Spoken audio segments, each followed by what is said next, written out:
En el día de hoy vamos a dar respuesta a una importante pregunta. ¿Cuáles son las medidas de protección en los derechos vulnerados en las mujeres adolescentes víctimas de violencia sexual en Colombia? Miguel Ángel Ramos señala que esta violencia sexual se da en diversas manifestaciones a nivel físico, económico y emocional que las coloca en un peligro cotidiano. La violencia sexual, según los convenios de Ginebra, hoy en día constituye un crimen de guerra que incluye prostitución, embarazo y esterilización forzados. Por su parte, la Corte Interamericana de Derechos Humanos considera la desnudez forzada como una forma de violencia sexual que atenta contra el derecho a la integridad de las mujeres.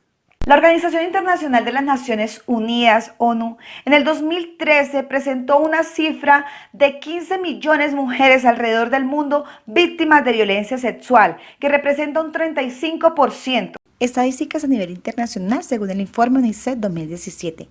15 millones de mujeres fueron víctimas de violencia sexual en el 2013 y 9 millones en el 2016. Para el 2018, 650 millones de mujeres estuvieron en riesgo de violencia sexual por sus propias parejas.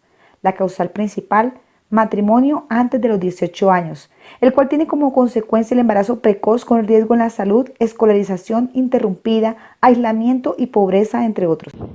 El día de hoy vamos a hablar de delitos de violencia sexual en contra de las mujeres en el Estado colombiano. Reporte de la Fiscalía General de la Nación. Evolución tasa de impugnación y de condenas en delitos sexuales. En el 2018 presenta el 23.2%, 2017 21,7%, 2016 19,4%. Esto muestra un crecimiento de 3.8 puntos porcentuales en los últimos 2 años, que equivale a un aumento de la tasa de impugnación del 19,6%. En las medidas de protección a nivel internacional contamos con convenios, protocolos que han sido ratificados por Colombia, han sido incorporados como bloque de constitucionalidad para la protección de los derechos de las mujeres víctimas de violencia sexual. Como instrumentos internacionales ratificados por Colombia tenemos el Pacto Internacional de Derechos Económicos, Sociales y Culturales y la Convención Americana sobre Derechos Humanos, Pacto de San José de Costa Rica. El CEDAW garantiza el pleno desarrollo de la mujer para el goce de los derechos humanos. Y el protocolo de la Convención de Eliminación de todas formas de discriminación contra la mujer acepta la denuncia de los derechos contenidos en la Convención. Otros instrumentos internacionales ratificados por Colombia son la Convención de Belén do Pará, el Estatuto de Roma de la Corte Penal Internacional, la Resolución 1325 del Consejo de Seguridad de las Naciones Unidas y la Resolución 1820, Resolución 1888 del Consejo de Seguridad de las Naciones Unidas, Resolución 1889.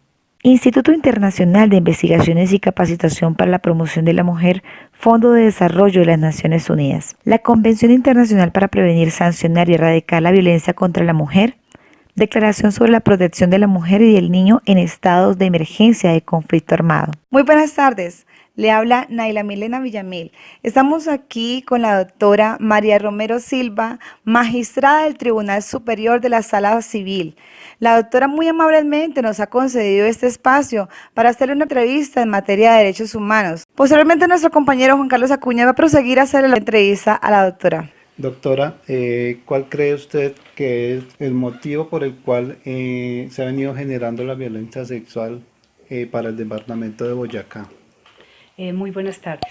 Hay políticas públicas que se han implementado en esta ciudad para ayudar en la prevención y en la sanción de esta clase de circunstancias de violencias sexuales. ¿Qué es lo que ocurre?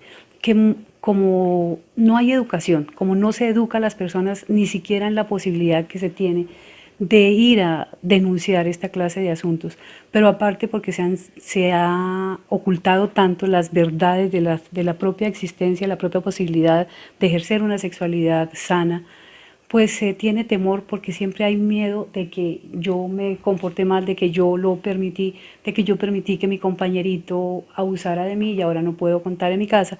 Entonces, muchas de las circunstancias de las que rodean a las mujeres que son víctimas de violencia sexual y específicamente las adolescentes se mantienen en silencio.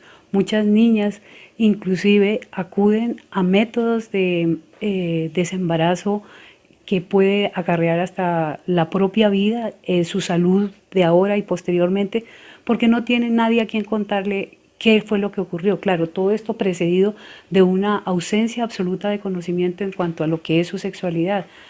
Pero la tendencia que se tiene socialmente a decir es que esas niñas de ahora son demasiado, van más allá de los grandes, las niñas de ahora no tienen un buen comportamiento, pero nadie se detiene a pensar por qué se actúa de esa manera.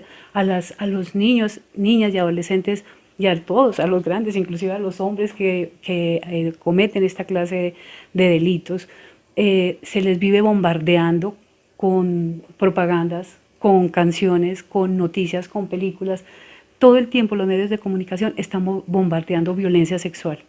Y los niños y las adolescentes que están ahora sufriendo estas violencias, pues viven dentro de eso. Entonces, por eso acudir a las autoridades y acudir a entes como estas, entidades como la Secretaría de la Mujer, para pedir apoyo es muy importante y se están haciendo de verdad programas igual la ley 1257 de 2008, que ha previsto cómo se debe manejar, cómo se debe tratar, prevenir y sancionar todos estos delitos sexuales, obliga dentro de sus principios un principio de corresponsabilidad, es una corresponsabilidad no solo entre entidades, sino de las familias y de la sociedad misma, para proteger a estas adolescentes de esta clase de delitos como es el abuso sexual en todas sus modalidades. Por último, doctora, ¿cuál sería su mensaje como defensora de los derechos de la mujer desde el ámbito judicial para las niñas, adolescentes y mujeres en general en Tunja y en Boyacá? Educar es la única solución, educar desde todos los puntos de vista. No podemos venir y coger 20 mujeres o 30 hombres en una conferencia y decirles, mira, no se debe cometer esa clase de violencia, advertirles de las posibilidades sancionatorias, punitivas que tiene el Estado para esa clase de delitos. Eso no basta. Hay que procurar ir más al fondo, ir más a la base y cambiar la actitud de las personas, o sea, no solo las sanciones. Si las sanciones fueran la que quitara el deseo de delinquir de alguien o de cometer conductas que son ajenas a la legalidad, pues con todas esas leyes que tiene este país ya no habría esa clase de delitos. O sea, es que tenemos que procurar por todos los medios de propiciar educación a nivel general. Definitivamente, lo único que puede cambiar de alguna manera esta situación que cada vez es más notoria y más visibilizada, es educar y ayudarnos entre todos y entre todas a que los niños y las niñas conozcan la sexualidad, conozcan su cuerpo, aprendan a respetarlo y a hacerlo respetar. Muchas gracias. Muchas gracias, doctora, muy amable por su tiempo. La Comisión reconoce los esfuerzos de los Estados por adoptar un marco jurídico y político que permita abordar la violencia contra las mujeres. Sin embargo, registra que sigue existiendo una distancia importante entre la disponibilidad formal de los recursos judiciales y su aplicabilidad efectiva. La mayoría de los casos de violencia contra las mujeres no son investigados, juzgados y sancionados por el sistema de administración de justicia en el hemisferio. La Corte Interamericana de Derechos Humanos continúa constatando un patrón de impunidad sistemática en las actuaciones y en el procedimiento judicial de estos casos. En varios países, las características de la violencia sexual en las instituciones educativas y de salud exigen procedimientos especiales para la denuncia, investigación y proceso judicial.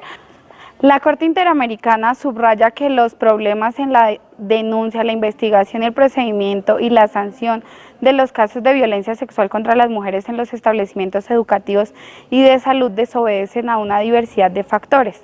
La Corte Interamericana de Derechos Humanos observa especial preocupación a la baja utilización del sistema de justicia por parte de las víctimas. Las recomendaciones contenidas en este informe se orientan al diseño y las medidas que establecen distintas a garantizar una adecuada educación de la dimensión del problema de la violencia sexual en las instituciones educativas.